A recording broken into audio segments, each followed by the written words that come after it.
अब एक ऐसी मुसीबत के बारे में बता रहे हैं जो आज की तारीख में लगभग हर घर में पहुंच चुका है। भारत में कोरोना संक्रमण को अस्तित्व में आए आज 3 वर्ष हो चुके हैं और इन 3 वर्षों में भारत में खांसी, जुकाम, बुखार तो जैसे दिन और रात की तरह आम हो गया है। और उससे ज्यादा आम भारत में वायरस के नए नए वेरिएंट हो गए हैं जो लगभग हर महीने भारतीयों को सर्दी, जुकाम, बुखार दे रहे हैं। पहले भी हमने कई विश्लेषण इस बारे में किए हैं, जानकारियां साझा की है, लेकिन इस कड़ी में भारत में इस समय इन्फ्लुएंजा बी नाम का वायरस भारतीयों को सर्दी, जुकाम, बुखार से पीड़ित कर रहा है। और आंकड़ों की माने तो भारत में इस वक्त हर 5 में से 1 सर्दी, जुकाम, बुखार पीड़ित मरीज इन्फ्लुएंजा बी वायरस से पीड़ित हो रहा है। यानी H3N2 अभी गया नहीं है और इन्फ्लुएंजा बी नाम का नया वायरस आ चुका है। राजधानी दिल्ली की 3 बड़ी लैब्स द्वारा टेस्ट किए गए सैंपलों के विश्लेषण में सामने आया कि जहां जनवरी महीने में दिल्ली में सर्दी, खांसी, जुकाम, बुखार पीड़ित मरीजों में इन्फ्लुएंजा बी 5% मिल रहा था, वो फरवरी में आंकड़ा बढ़ जाता है और ये 10% हो गया। और आज मार्च में यह आंकड़ा 30 से 40% तक पहुंच चुका है।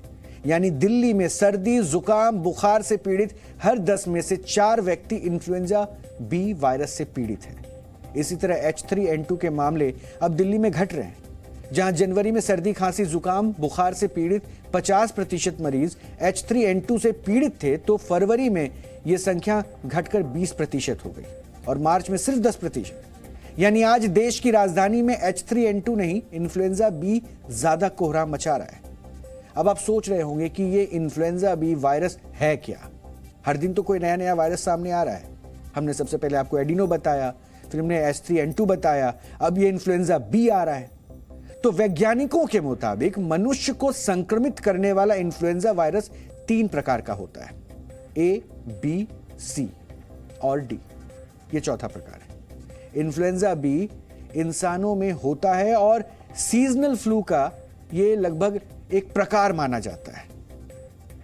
इन्फ्लुएंजा बी के लक्षणों की बात करें तो इसमें खांसी, नाक का बहना, छींके, गले में खराश, सिर दर्द, बुखार, थकावट, शरीर में दर्द आम होता है और शायद आप में से ज्यादातर लोग इससे पीड़ित भी हों।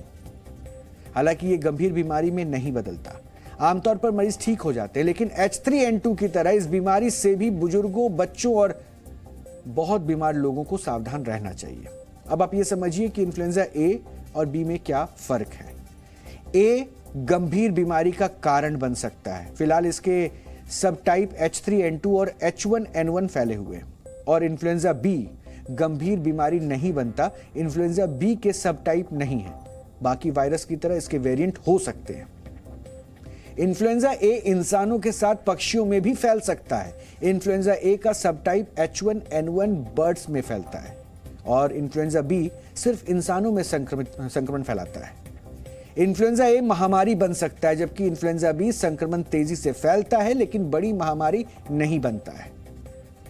हाल ही में टीवी एक्ट्रेस देवीना बैनर्जी के इन्फ्लुएंजा बी वायरस से संक्रमित होने की रिपोर्ट सामने आई है। लेकिन आप इन्फ्लुएंजा बी के इस संकट से बचे रहें, इसके लिए हमने एक विशेष रिपोर्ट तैयार की है जो आज आपको जरूर देखनी चाहिए।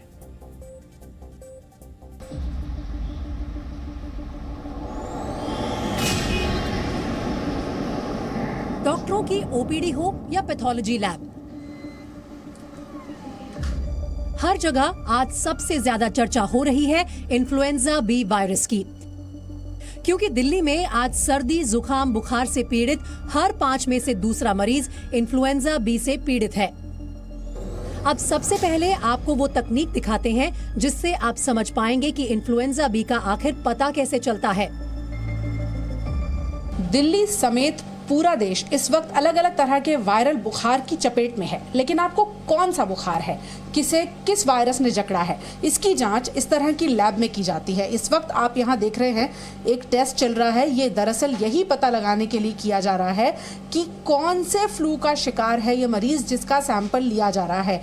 अगर इस मरीज को इन्फ्लुएंजा ए या फिर उसका सब टाइप H3N2, H1N1 होगा तो वो भी पकड़ में आ जाएगा, और अगर इन्फ्लुएंजा बी होगा तो वो भी पकड़ में आ जाएगा। इन्फ्लुएंजा बी के मामले इन दिनों ज्यादा देखने में आ रहे हैं। हैं। हम अगर आपको आसान भाषा में बताएं तो नॉर्मल इंसान में इन्फ्लुएंजा ए और उसके सब टाइप, उसके बाद इन्फ्लुएंजा बी, इन्फ्लुएंजा सी और डी पाए जाते हैं। ये सभी वायरल फ्लू के ही अलग अलग प्रकार हैं, सबके लक्षण अलग अलग हैं, सबका टारगेट अलग अलग है। जैसे इन्फ्लुएंजा बी जो है वो बच्चों में ज़्यादा संक्रमण फैलाया हुआ देखा जाता है। इस वक्त यहाँ पर टेस्ट चल रहा है, हम आपको यहाँ पर किस तरह से उस टेस्ट का एनालिसिस किया जाता है, कैसे सरकार को ये जानकारी मिलती है कि किस फ्लू के मामले ज़्यादा आए हैं, वो भी यहाँ आप देख रहे हैं। एक इंटीग्रेटेड हेल्थ इंफॉर्मेशन प्लेटफॉर्म है जो कि बेसिकली सरकार की वेबसाइट है। तो लैब्स को, अस्पतालों को जहाँ भी टेस्ट हो रहे हैं उन्हें डेटा अपलोड करना होता है और ये बताना होता है कि उनकी लैब में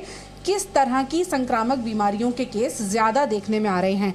हमारे साथ यहाँ माइक्रोबायोलॉजिस्ट डॉक्टर सोनिका मौजूद हैं और इनके पास अभी ये जो टेस्ट रिजल्ट्स मैं देख रही हूँ, अगर इनको देखूँ तो मेरे हाथ में ये जो टेस्ट रिजल्ट है ये type B influenza virus positive, इस मरीज का ये टेस्ट पॉजिटिव आया है। और ये जो सभी टेस्ट इस वक्त मेरे हाथ में हैं, इनकी अगर मैं बात करूं तो आप देखते जाइए, सब में इन्फ्लुएंजा बी वायरस पॉजिटिव पाया जा रहा है। ना जितने भी सीजनल फ्लू हैं, जैसे इन्फ्लुएंजा ए, इन्फ्लुएंजा बी, इसके लिए RT-PCR टेस्ट है और ये कॉमन टेस्ट है। इसमें इन्फ्लुएंजा ए, उसके सब type H3N2, H1N1 as well as influenza B, उसमें जो भी पॉजिटिविटी होगी वो उससे पता लग जाता है। पता चल जाता है। यानी एक ही सैंपल से आपको एक ही सैंपल है, एक ही टेस्ट से।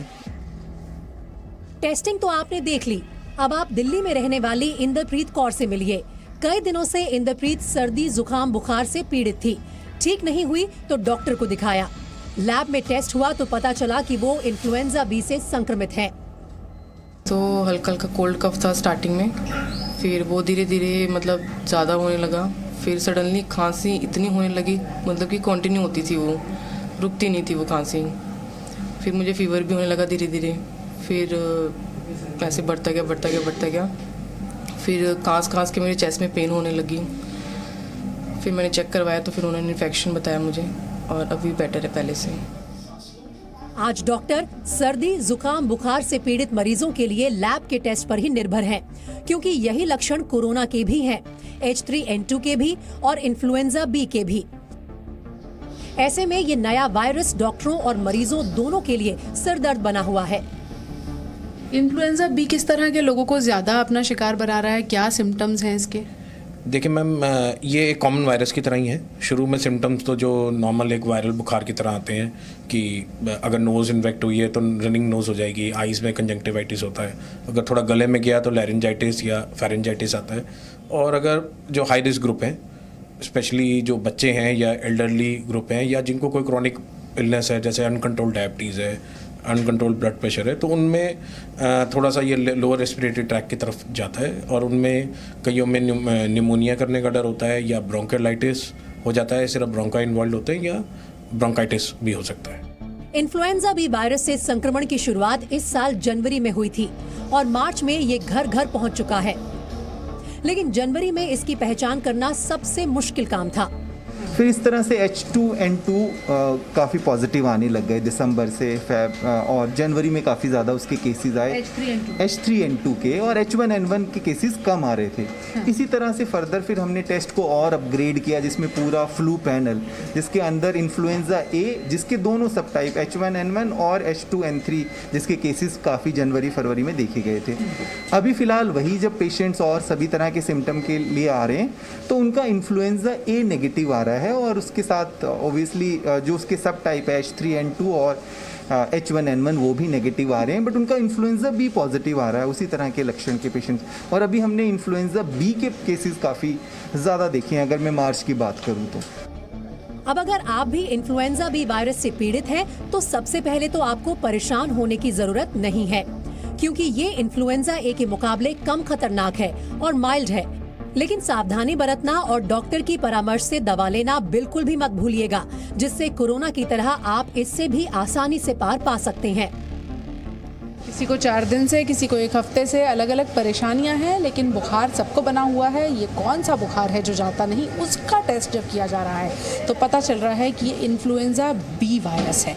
एक नया वायरस इस वक्त बाजार में मौजूद है जो आप तक भी पहुंच सकता है। सावधानी और बचाव सभी तरह के वायरस के लिए एक ही है। कोरोना में आप सोशल डिस्टेंसिंग और मास्क की अहमियत समझ चुके हैं, वही लगाएं और आराम करें। ज़्यादा बीमारी हो जाए, 5 दिन से ज़्यादा वक्त बीत जाए तो डॉक्टर के पास जाने से परहेज ना करें।